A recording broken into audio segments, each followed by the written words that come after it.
Hey guys, want to put out a quick video here today. Kind of the main purpose of it is to show you my Ruger SR22. I've had it for a little over a year now. Bad Billy put out a video a few days ago saying that he'd been to a Royal King and bought some stuff there, and then I commented that I'd only been to one time.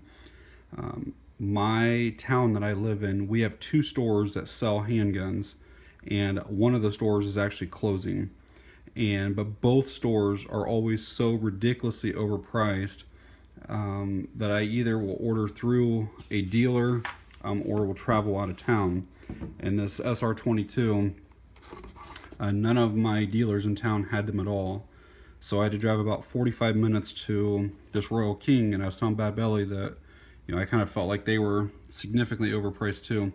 Unfortunately, they put a piece of tape over where it said Royal King, but that's where it was. And I ended up paying $386 out the door for it. And again, this was a year ago. And I see them online all the time for $270, $280, no tax, free shipping. So obviously I paid $100 more than what I could have got it for. The other thing is to kind of tell you guys, and most of you probably know it, but if you buy a brand new gun, keep every single thing that came inside that box. Keep the lock, keep the load indicator, keep the magazine floor plates, the extra grips. I keep all the paperwork. I keep every single thing that came with it. It really helps if you ever go to resell it to have all that stuff. This was kind of the main purpose of this video though, was to show you guys this trigger. I guess when Ruger first came out with these SR22s, they had an issue with the trigger not resetting, and I'm not sure if it was a recall or if you had one of the early models, a certain serial number, you just sent it back into them. And this is what happens. The magazine is empty and it's unloaded, but so you'll go to push the trigger back, and it basically it doesn't reset. It just like gets stuck back there. And it doesn't matter if it's on safe or if it's on fire, it just gets stuck back there. No matter what you do, it's always stuck.